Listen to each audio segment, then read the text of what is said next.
Hello, this is Catherine from Accelerated Reader, reading books for you. Today, I will be reading chapters 15 and 16 from Two Very Rare Bears by S.B. Bullock and G.S.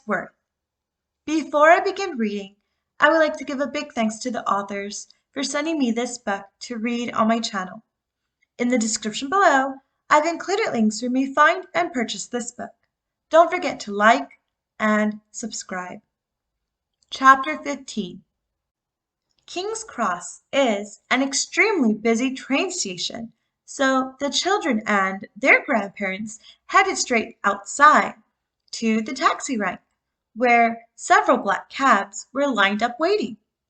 "Hampstead, please, 17 Holly Gardens," said Grandma. Everyone clambered in. Harry was still tucked tightly by Tom's side. He still didn't believe his good fortune, having met Tom and his lovely family. The cab driver took them up through Camden, past Belsize Park into Hampstead, and before they knew it, they were ringing Auntie Maggie's doorbell. She had recently painted her front door jade green. She changed it every year depending upon her mood. The front garden was high with foliage, as Maggie loved her plants. "Auntie Maggie!" James holloed through the letter box. "We're here!" The door swung open. Auntie Maggie opened her arms and flung them around the children. "Ah, how lovely to see you all! Come on in," she said. Auntie Maggie's was no usual home. It was as fascinating as a museum to the children, full of ornaments and trinkets, crystals and shells.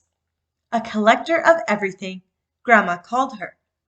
A cat seemed to sit on every chair in the house, and she was in her usual flamboyant dress, a big lover of the 1970s. A big lover of the 1970s. She was draped in velvet, bangles and rings, and a flame red bob to top it all off. She swished down the hallway, leading them all into a big open kitchen, where she had prepared cakes and tea. "Wow!" said Eva. "These look scrumptious."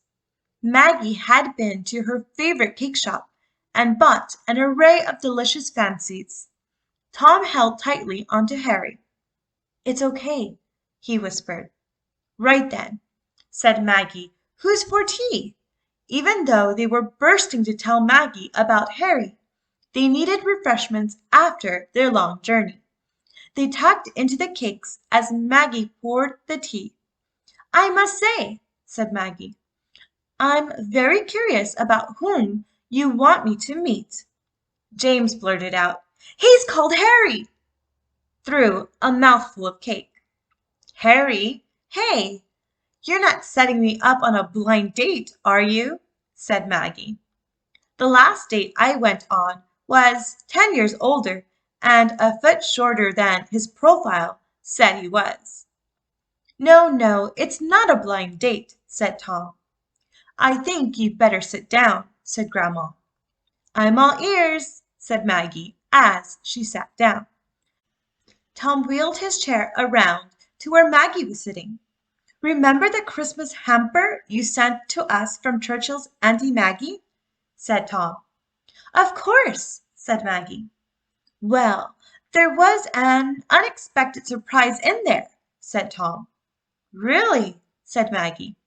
"Maggie, meet Harry," said Tom. Harry stood up on Tom's lap, and then walked along the kitchen table up to where Maggie was sitting. "How amazing! Is it battery operated? Technology these days," said Maggie. "There are no batteries, Auntie Maggie. Harry is real," shouted James. "It's true," said Emily. "He's alive."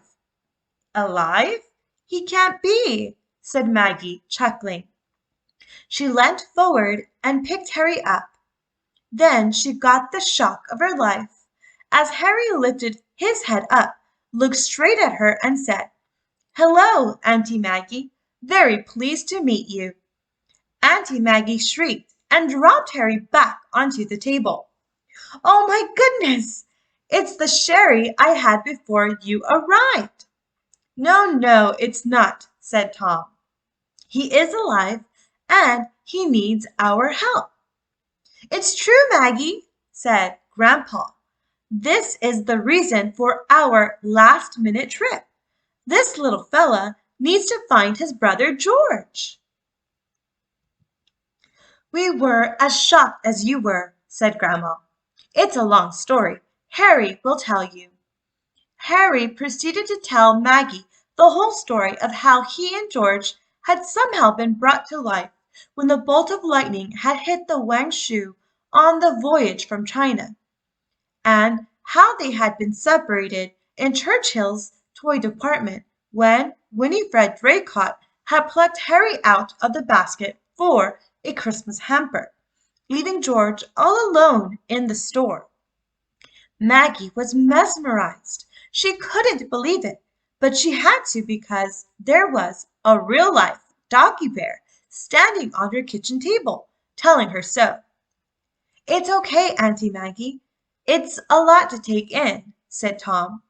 But if they all thought Maggie was going to need time to get over the shock, they were wrong. Maggie burst into action. "Right, little fella," she said. "Time is of the essence. Churchill's are open late tonight. Christmas opening times." "I know it's late, children, but this is an emergency. We need to go right now. Eva, get on transport for London's website. Check the wheelchair access for our route to Churchill's.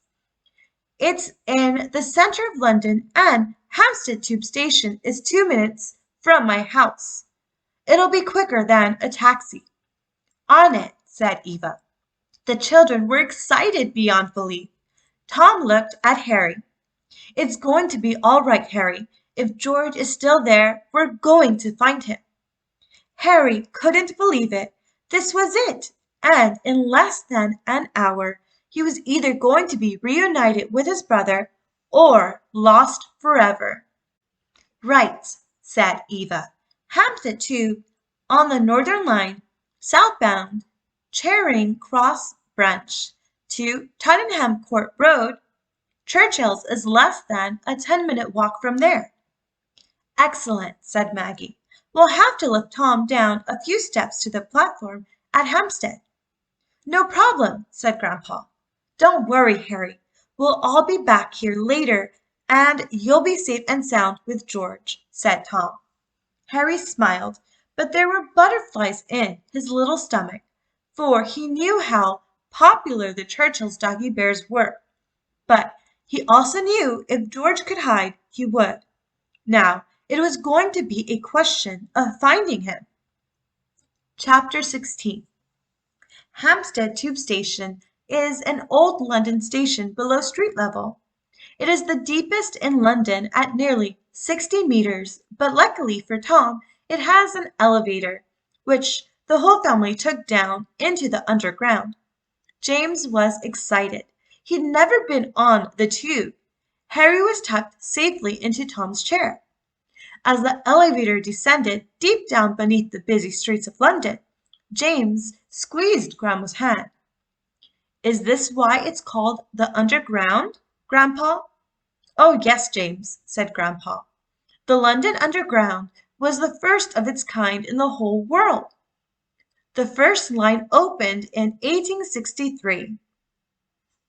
Grandpa was in his element when telling the children about history. When they got to the platform, Grandpa told them all about it.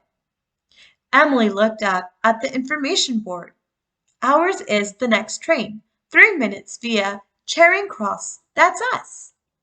As they all peered into the dark, circular tunnel, sure enough, 3 minutes later, they suddenly heard a deep rumbling, followed by a strong rush of wind, as the train appeared.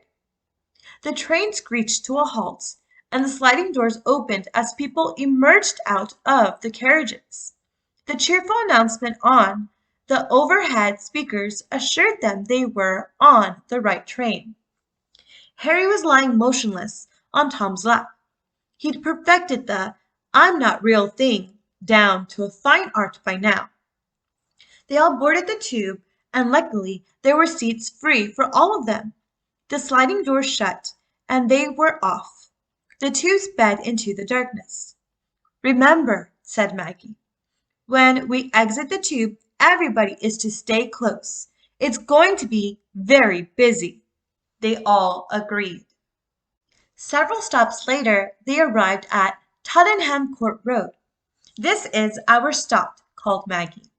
Grandma gripped James's hand tightly and smiled.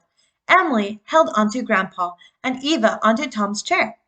At least they knew if they got lost, Auntie Maggie would be easy to spot with her bright red hair. They followed the signs to the elevators, and before they knew it, they were at street level. Maggie weaved through the busy city with the family in tow. She knew the streets like the back of her hand, and Churchill's was her favorite store. Everywhere was full of excited shoppers, laden down with bags, all buying last-minute gifts for their families. But all Tom, Eva, Emily, and James were interested in was one little doggy bear. They prayed he would still be there. Harry couldn't believe his eyes.